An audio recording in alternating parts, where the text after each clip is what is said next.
Assalamualaikum warahmatullahi wabarakatuh. Perkenalkan, nama saya Amalia Laili Makfiroh, NIM E2019 2024. Di sini saya akan membuat video sebagai bentuk tugas UTS dari Bapak Abdul Wadud Nafis dengan berupa review dan tanggapan dari 3 video teman saya yang berjudul, yang pertama, sejarah peradaban sebagai ilmu. Yang kedua,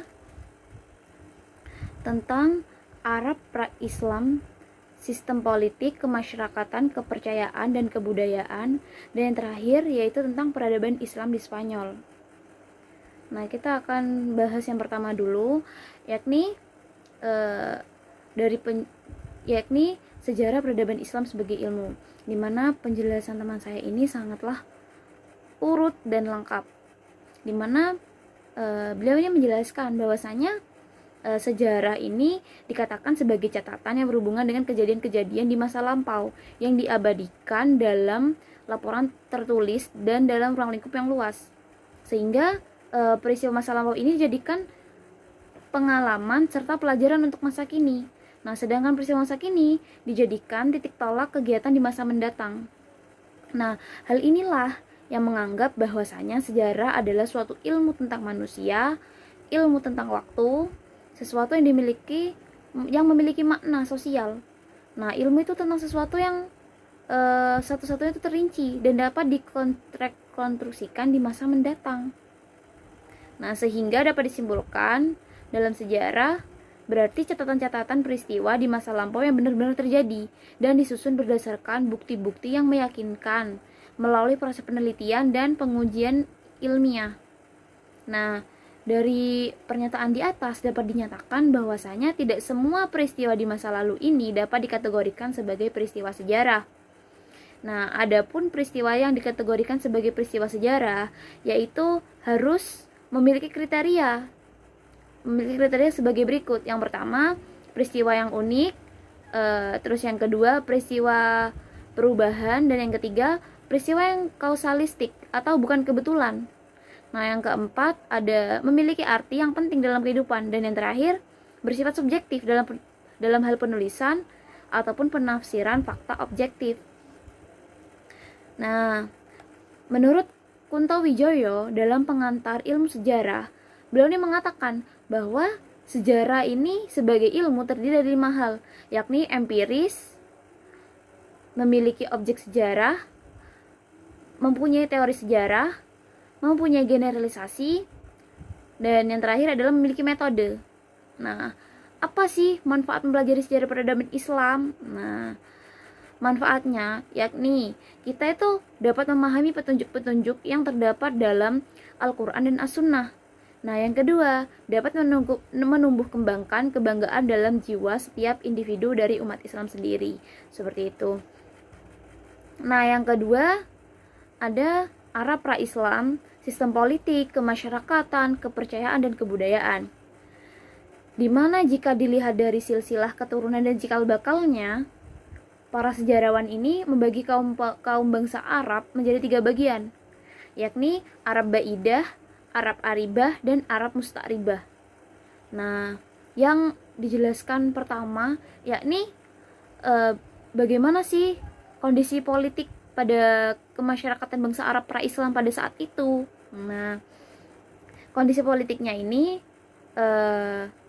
di masa jahiliyah menjelang kedatangan Islam pada dasarnya itu terpecah belah. Nah, tidak mengenal kepemimpinan sentral dan persatuan.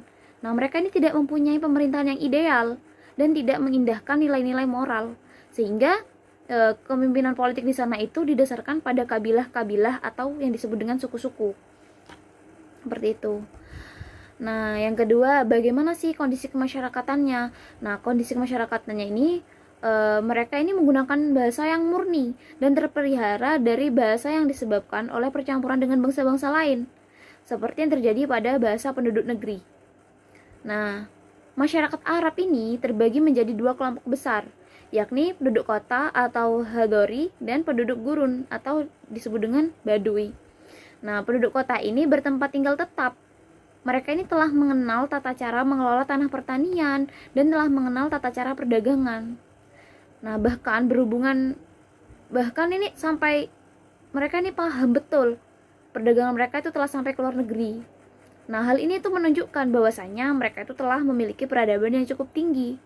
Nah, sementara di masyarakat Baduy hidupnya itu berpindah-pindah dari satu tempat ke tempat yang lainnya. Guna apa? Guna mencari air dan padang rumput untuk binatang gembala mereka. Seperti itu. Nah, adapun watak buruk pada masyarakat para Islam, yakni mereka tuh suka minum minuman keras, berzina, melakukan wanita itu sebagai barang yang diperjualbelikan, terus membunuh anak perempuan karena itu disebut karena merupakan aib, dan mereka tuh malu, juga takut miskin, ada mencuri, merampok, dan merampas hak orang lain. Masih banyak lagi watak buruk dari masyarakat Arab Islam yang tidak patut untuk dicontoh seperti itu. Nah, yang kedua itu ada sistem kepercayaan dan kebudayaan bangsa Arab pra-Islam, di mana dalam hal kepercayaan ini atau akidah, bangsa Arab ini percaya kepada Allah sebagai pencipta. Mereka tuh sudah memahami keesaan Allah dan mengikuti agama yang menuhankan Allah. Namun, nantinya tuh ketahuan mereka tuh akan terkontaminasi dengan menyembah berhala. Mereka itu menganggap bahwasanya berhala-berhala itu merupakan perantara antara mereka dengan Tuhan. Nah, semua agama dan tradisi bangsa Arab pada masa itu, keadaan para pemeluk dan masyarakatnya itu sama dengan orang-orang musyrik. Musyrik hati, kepercayaan dan kebiasaan mereka tuh hampir serupa.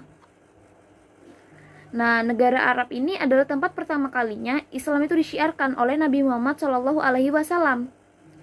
Yang mana sejarawan ini menuliskan bahwasanya ketika Nabi melaksanakan dakwah di Arab, banyak sekali tantangan dan rintangan, bahkan sampai terjadinya peperangan seperti itu. Nah, untuk penjelasan yang ketiga dari teman saya, yakni peradaban Islam di Spanyol yang terakhir ya. Yang akan dibahas yakni masuknya Islam di Spanyol atau Andalusia, yang mana Spanyol ini ditaklukkan oleh pasukan Islam di masa Khalifah Al-Walid. Nah, sebelum penaklukan Spanyol, umat Islam ini sesungguhnya telah menaklukkan Afrika Utara. Nah, dalam hal ini terdapat 3 pahlawan yang dianggap memiliki peran strategis, yakni Tarif ibnu Malik, Tariq ibnu Yazid, dan Musa ibnu Nusair. Di mana Tarif dan 500 pasukan perangnya ini merupakan orang pertama yang menyeberangi laut antara Maroko dan benua Eropa. Nah, dalam ekspedisinya, Tarif itu berhasil tanpa mendapatkan perlawanan. Nah, setelah kemenangannya itu, Tarif itu kembali ke Afrika Utara dengan membawa banyak harta rampasan perang.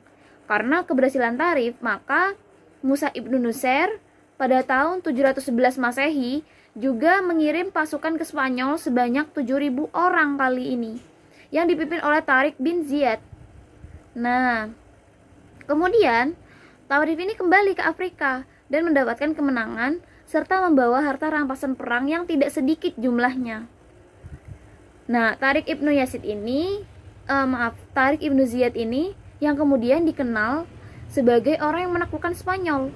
Karena apa? Karena pasukan yang ia pimpin jumlahnya lebih besar dari suku Berber yang mendapat dukungan dari Musa ibnu Nusair dan Khalifah Al-Walid.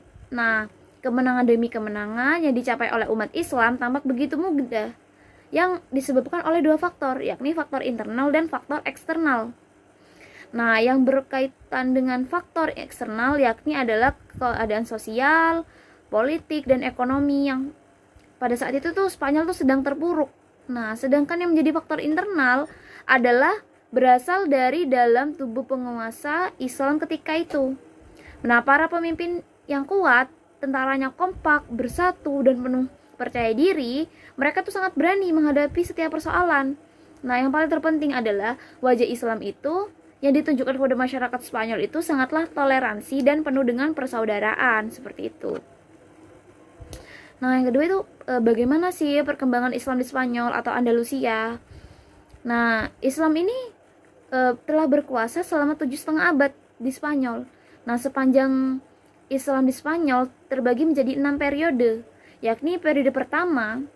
Nah, beliau ini pada tahun 711 sampai 755 Masehi. Yang mana pada periode ini stabilitas politik negeri Spanyol belum tercapai dengan sempurna. Nah, banyak gangguan yang masih terjadi, baik datangnya dari luar maupun dari dalam. Nah, gangguan yang dari dalam itu berupa perselisihan antara elit penguasa. Nah, sedangkan yang dari luar itu datangnya dari sisa-sisa musuh Islam di Spanyol yang tinggal di daerah pegunungan. Nah, pada periode ini berakhir setelah datangnya Abdul Ar-Rahman Al-Dahil ke Spanyol pada tahun 755 Masehi. Nah, pada periode kedua, yakni pada tahun 755 sampai 912 Masehi. Yang mana pada periode ini umat Islam itu memperoleh kemajuan baik dalam bidang politik maupun peradabannya. Nah, Abdul Ar-Rahman Al-Dahil ini lalu mendirikan Masjid Cordova dan sekolah-sekolah di kota-kota besar di Spanyol, seperti itu. Nah, pada periode ketiga, tahun 1912 sampai 1013 Masehi, Islam di Spanyol ini mencapai puncak kejayaannya yang menyaingi Daulah Abbasiyah di Baghdad. Nah, Abdurrahman ini mendirikan Universitas Cordova.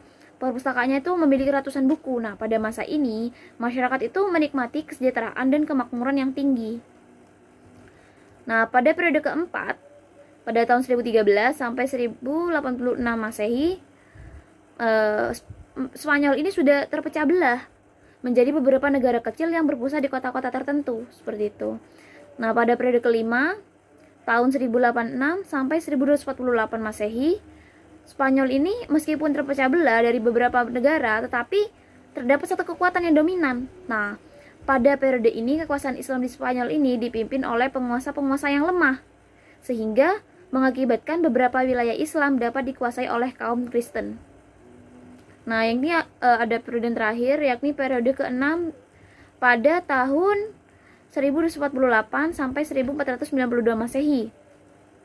Nah, yang mana pada periode ini peradaban kembali mengalami kemajuan seperti di zaman Abdurrahman An-Nasir. Nah, akan tetapi secara politik dinasti ini hanya berkuasa di wilayah yang kecil. Kekuasaan Islam yang merupakan pertahanan yang terakhir Spanyol. Dan ini berakhir karena perselisihan orang-orang istana yang memperebutkan kekuasaan, seperti itu.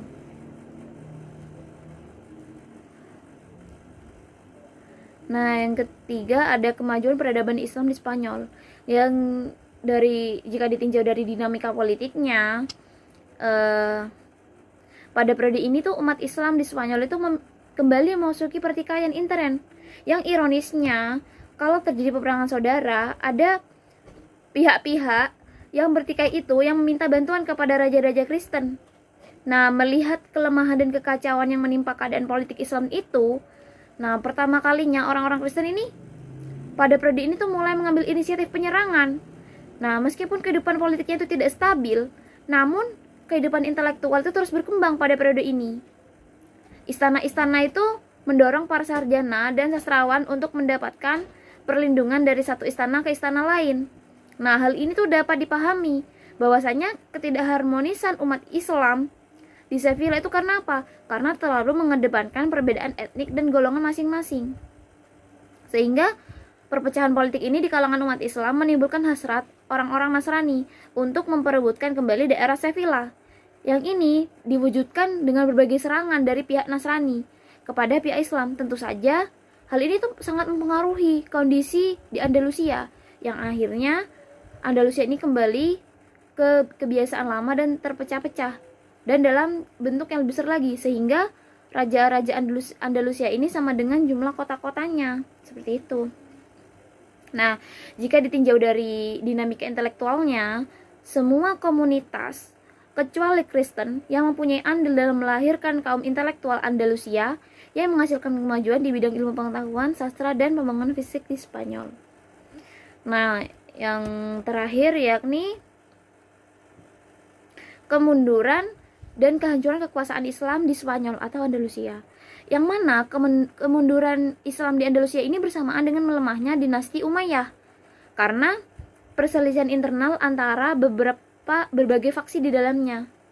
Namun upayanya untuk menghambat terhambat dalam waktu yang cukup lama, sehingga ketika kekuasaan Andalusia ini beralih ke tangan bangsa barbar dari Afrika Utara yang mendirikan dinasti Al-Murabitun Al-Muhawidun di antara faktor penyebab kemunduran dan kehancuran Islam Andalusia ini disebutkan oleh Badriyatim di dalam bukunya karena konflik Islam dengan Kristen. Yang kedua, tidak adanya ideologi pemersatu. Yang ketiga, kesulitan ekonomi. Dan yang keempat, tidak jelasnya sistem peralihan kekuasaan. Dan yang terakhir yaitu adalah keterpencilan. Nah, dari beberapa penjelasan di atas, saya menanggapi bahwasanya penjelasan dari teman-teman saya ini sangatlah lengkap. Hanya saja mungkin bahasanya tuh saja kurang lebih susah untuk dimengerti. Nah, mungkin itu dapat saya sampaikan. Kurang lebihnya mohon maaf. Nun kalami wa masturun. Assalamualaikum warahmatullahi wabarakatuh.